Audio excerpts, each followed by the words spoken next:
Alright guys, hi everyone, this is me, Racing Wolf, and welcome back to my YouTube channel. Guys, today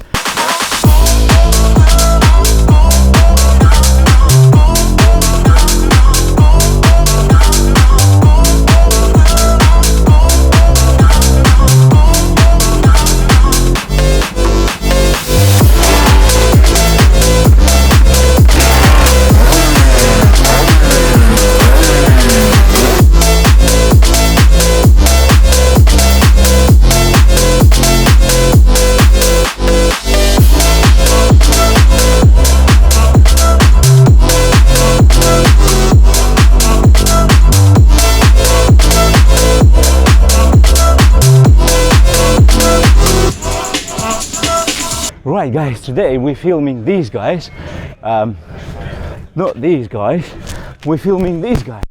This is a and today we, as usually, with Jack Tritton number 87. I still haven't found him, but I found this beautiful, amazing lady. Do I need to leave a signature? Whew, here we go guys, as usually, BSRC, British Super Racing Crazy, I think, something like this. Okay, and I need to find Jack Tritton. Hello sir. Jack Tritton there? Yeah. Cool, but I know, first of all, I need to talk to you. Because, yeah, I know you are the main person today, isn't it? Well, I'm the clerk of the course, yeah. Here at Silverstone, or in general for the all? For the SuperKarts. All for the SuperKarts? Wherever they go, I'm the clerk. Okay, tell me something, some secrets about SuperKarts. Secrets, they're extremely quick. Extremely quick, and I'm only 22 years of age. You wouldn't believe that, would you? Clark at 22 years of age. But yeah. How do you think, what is the maximum speed these cars can do? Because I know they've done last race 43 kilometers. Miles. Miles. Yeah. The fastest they've ever been clocked is 163 miles per hour. A Division 1. Yeah. Where they gained that speed? They are incredibly fast. Let's get this right. A Division 1 is roughly 100 horsepower with no weight. So the actual speed differential, if you like, is phenomenal. They are really, really fast and also incredibly stable. Even with this solid axle? Yep, they are incredibly stable. My goodness. I mean, the karts are designed so with the solid axle, they wouldn't go around a corner because the axle would push them forward. So the karts are designed to lift, if they're turning right, to lift the inside wheel at the back. Yeah, so I know that. Touching the ground, so it goes around the corner, etc. It's the same with short circuit cars. I thought this one's heavier. These karts are heavier. Yeah. But there's still doing that. No weight compared with 100 horsepower going through the back of it. Actually, yeah, under the braking, you can lift the back of the car up altogether because the braking is equally phenomenal. Basically, they are Formula One for the price of a Formula One tyre. Exactly. That's what they are. Exactly.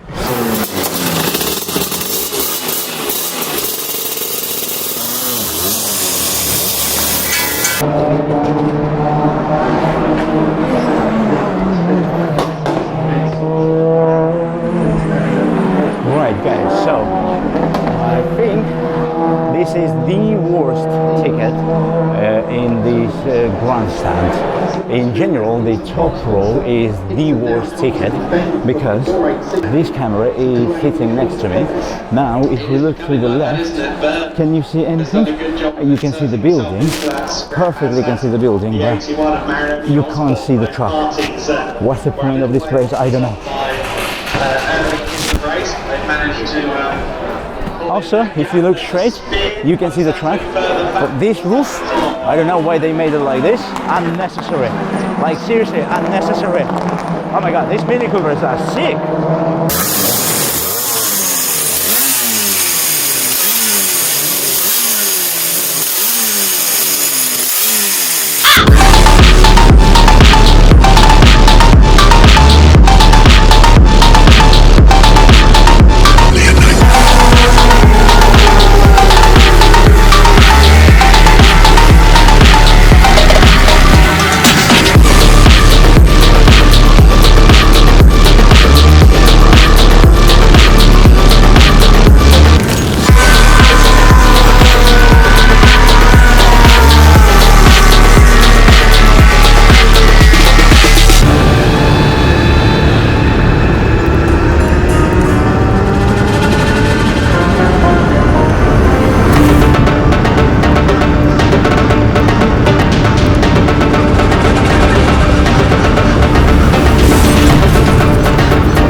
The same shit? Yep. Oh, fuck's sake. That. Same thing. So this one we have from race 1. That one is exactly the same like this one from race 2. We're gonna speak about race 1 later, guys, but we just want to show you.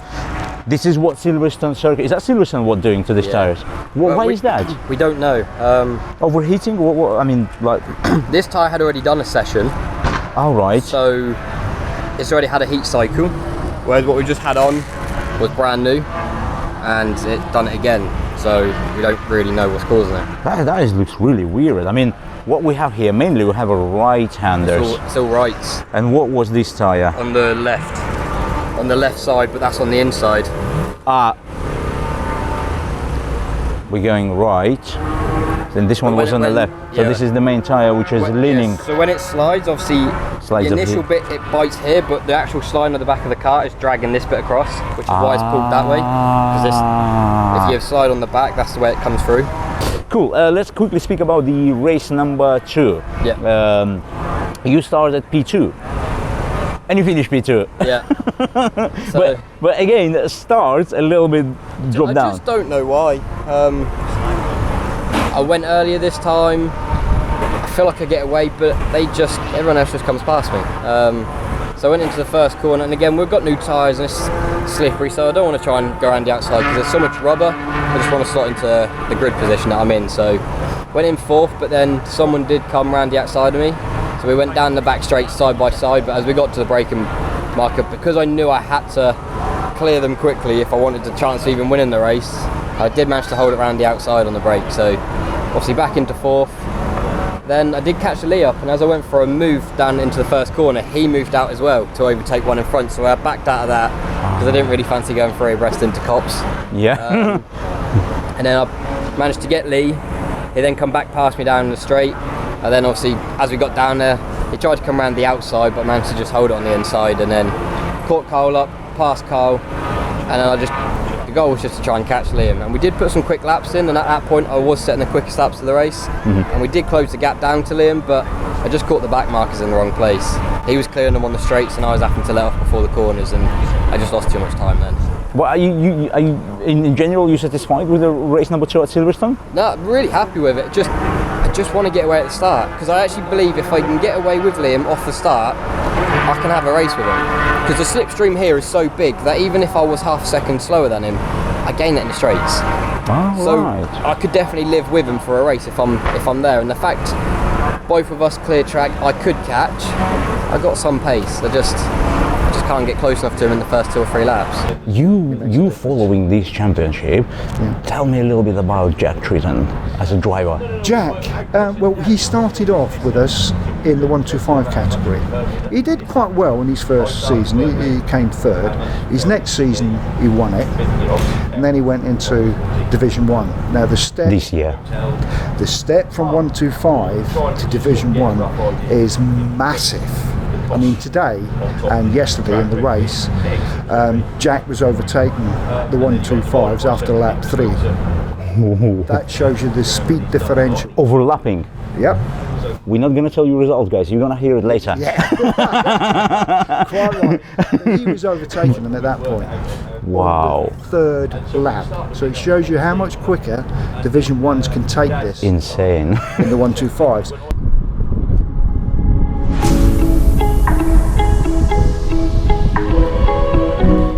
Can you see anything? No, nothing. And you have a gap, kind of, but you can see nothing.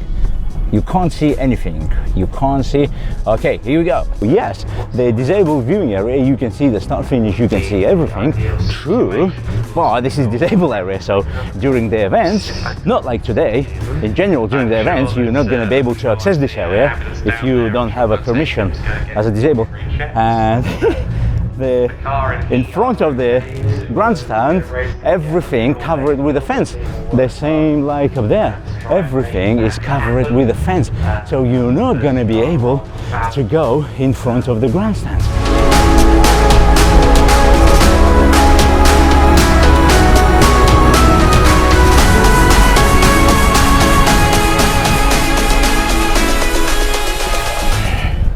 The The other circuits have better view. It's have on the top of the hill. Like, it seriously have better view. Like, seriously, proper better view. This is a Silverstone. This is like a top of the motorsport, top of the British venues. I want to see something impressive, you know. The Division 1s in some corners really do have to lift off and brake, whereas the 125s can just keep their foot in and go straight round. But the difference is, yeah, you might be doing a 90 to 100 miles per hour in the 125, you do 128 or something in a Division 1. I want to test them.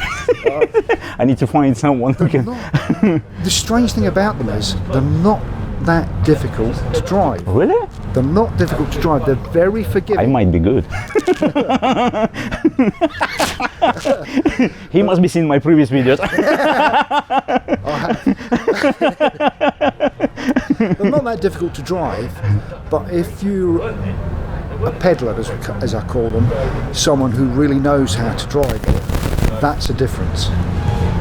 Because they're on the edge all the time. They're on the very edge of going off or going around the corners or overtaking. But in our championship, the skill of Division 1 drivers is not just going quick, it's getting through the slower karts when they meet them again. Now that is a very big skill, because you've got something like 32, maybe even 37 cars out there in one race. We need to have Formula 1 like this. We've got 50 karts. Oh my god. At the last meeting we had 60 on the Donington. Donington we had 60, which was too many for that short circuit, to be honest. Short? It's short compared to what we normally go on at Donington. We normally go on the big track. A GP? Yeah. It's not the GP. I think they call it 300 or something. Oh yeah, 300, yeah. So we get plenty of room to play there. On this circuit, because it's Silverstone and it's really wide, it's nice and flat. Yeah. Although it's roughly the same distance as Donington, we don't have the same issues that we had at Donington, because it's wider and that you can get a lot more different racing lines. You can overtake karts and dive in and do all those sort of things without worrying about it too much. But the skill that Jack shows is getting through the slower cars. That is an art, even in Formula 1. Oh yeah, I've seen him at Tritton overtaking I think it was a backmarker. I mean, it was amazing. Yeah, it was amazing. He's really quick, but he's also very sensible about it. If it's not going to be on before the corner, he doesn't do it, but he lines it up, so as soon as he come out the corner, he can go straight past. Yeah guys, so we're on the straight, and honestly, as a viewer, again, I'm not happy because it's a rubbish view. Like, it's so rubbish view. I mean, I'm not complaining about all this. All this is a safety for Formula 1, blah, blah, blah. I don't know how it's going to say Formula 1 car, but it doesn't matter. With this viewing area, I'm kind of happy. Kind of, but loads of things on my way as a viewer, and this is not what you wanna. I mean, I understand the service area, no complaints, but the reason I'm complaining, blocking too much view. What is that? I mean, no. What is that driving? I know this is a Saxos Juniors, but I have a question. What is this square? What is that? I don't know what is that gonna be. I'm gonna go to their website and check it. Right guys, but for now I'm gonna quickly take you to Jack, and we got seriously, what's the point to make something like this? What's the point? I mean, make this one a bit wider to have a path up here. Now I have to go all the way around. How about if I'm with the camera filming over there, and then I want to quickly run and film over there? No, the quickest route, organizers decided that this is going to be around the grandstand. What's a bullshit, Silverstone, come on!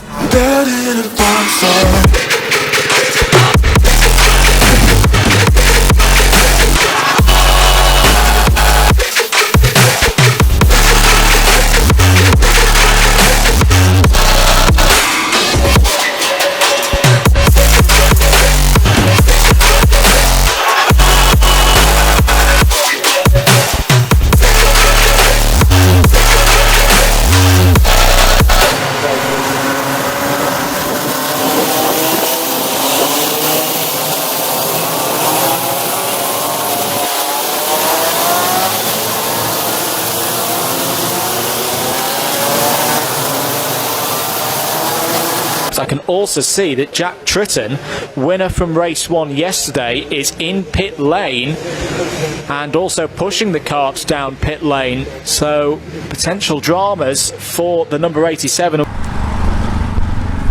Chain snapped, leaving assembly area.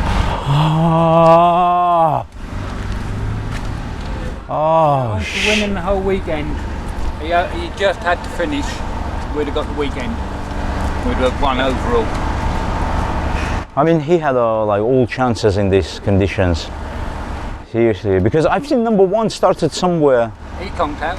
He came out as well. Him and the GP plate holder and number 1. Oh, so this is the main. They had to come together. So they spun, which is why they went down the field. So it's only chain problem, yeah? Yeah. Oh, okay, got it. Best thing, put a new one on before we went out. And it snapped. Yeah. Well, motorsport. Yeah. You never know. Never know. I'm just gutted for him because he's driven so well this weekend. Yeah, To get up there, and then that happens. But especially with the race 1. Is he in the mood now? no, he's just getting changed. Yeah. He's deflated. He would be, you know what I mean? But Yeah. it happens. Not a lot you can do about it. Right, got it. So how do we end up here? Could have sworn we said forever. Hopelessly I keep on losing myself. With the flames getting higher, all of the problems that I couldn't help. Oh, I'm building a bonfire. Hopelessly I keep on losing myself. With the flames getting higher, all of the problems that I couldn't help. Oh, I'm building a bonfire. All I had to do, I think, was finish 4th, 5th to win overall. Yeah. We had taken the lead of the championship. Now we haven't. So all's good. Hasn't ended quite well, but still one more round left. All done. We'll still be trying. Exactly. By the way, how do you think where we can see these people, including Jack, where we can see them in the future, where they can move after SuperKart? If they want to move after SuperKarts, we've got Daniel Clark's come back to us. He's come back and he's driving a 125. He's a previous champion with us in the 250 national class. He left us and went to Legends. Oh. And his first year, he did rather well. We came in 3rd in the championship. Wow. And the next year, he won the championship. And he back. And he's doesn't really want to do Legends anymore and wants to come back SuperKart racing. So he's more enjoying this one. Yeah. Simply, even the 125s are quicker than the Legends. Wow. By a lot. Legend, I would say it's like a go-kart. I mean, but you know that go-kart Rotax or something like this, because you can go around the corner like, woo, you know. Yeah. But ours don't go around the corner going, ours just go around the corner. Exactly. And if you're doing, you've made a mess of it and you're going to go off. True. It's smoothness, absolute 100% smoothness is what you get through. So this is container houses, but it completely doesn't made from containers. It's a metal pieces of shit, like boxes, completely metal construction. So summertime is going to be super hot, wintertime it's going to be super cold, because all that is going to be metal. I mean, okay, doesn't matter. I'm not going to buy it anyway. But the main thing is, what the heck? What the heck? All this review of the Silverstone I've done because I've been putting myself as a F1 viewer, as a F1 visitor, F1 day visitor. And you know what? I can't find any sport where I really would say, yes, the ticket of Formula 1 worth that money, because here we go, this is what we have. But look, this is what we have. This Wenka's gonna buy these houses. They're gonna have a I wanted to say best view, but no, they're not going to have the best view. I mean, they're going to have the view all the way down to that straight. Not that guy who's going to buy that house. Maybe that guy who's going to buy that house over there, he will see, but he's not going to see that straight because this house is blocking. I mean, Silverstone, are you joking? Are you joking? You try to sell the land where the spectators could be grandstands, it could be I mean, you know what it tells me, these buildings, it tells me that no one fucking, no one hacking by tickets. This is what tells me. So how do you think these drivers would be good for some kind of next single seater, or they will be good for the next like touring car version? I would say that if they went into touring cars and they had a good team, they'd be immediately on the pace. Not a day later. On the day, they would be on the pace. If they went into Formula 4 or something like that, again, it would take them a little bit longer because there's different vehicles, they drive differently, etc. But they would quickly adapt, very quickly adapt, and they would take it on. I'm not saying they'd win everything, but they would certainly take it on. The quality of these drivers is just amazing, because if you look at all the other formulas, you have your top 2 or 3 or 4 drivers, and then you have what everybody terms your ultra runs. Well, we've got our ultra runs as well, but we support them and try and bring them on a little bit. But we've got so many that sometimes you don't know who's going to win until the checkered flag comes out. You literally don't. I mean, we had an occasion at a Grand Prix where we had to rush out and buy another trophy because the 125 category went across the line 0.000 of a difference. It's impossible. First place, we couldn't separate them. There was no separation at all. They went over the line identical. Right guys, here we go. We're back into the pit lane, and sorry I left this moment to the end of the video, but Jack, let's speak about race number 1, because what I've seen on the Facebook, I was really happy. Yeah, so obviously started on first or front row, started second. Again, I think when I was back third into the first corner, did actually get hit from the side as well, so it sort of sent the car a little bit wide, and you can sort of see it from the GoPro footage. It's quite, because in how stable the camera is, you can still see how much it throws the car around.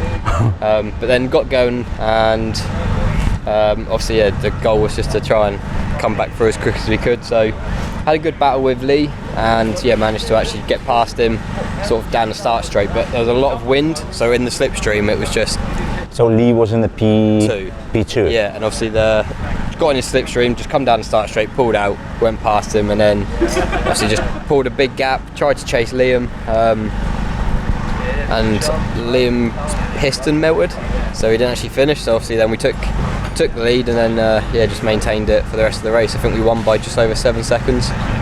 Wow! So we had a decent lead, but just coming up to back markers, just trying to be sensible in the end, and wow, that's a brilliant, mate. First win this first year. First ever win in a Division 1. So. Oh man, you know what? I think, of course, we want to finish all 3 races, but I think the first race cover cover what's happened now. It makes at least a positive take from the weekend, and we've made some big changes to the car. My dad has worked non-stop since the last round, research and looking, and the changes we made was either going to work or it wasn't.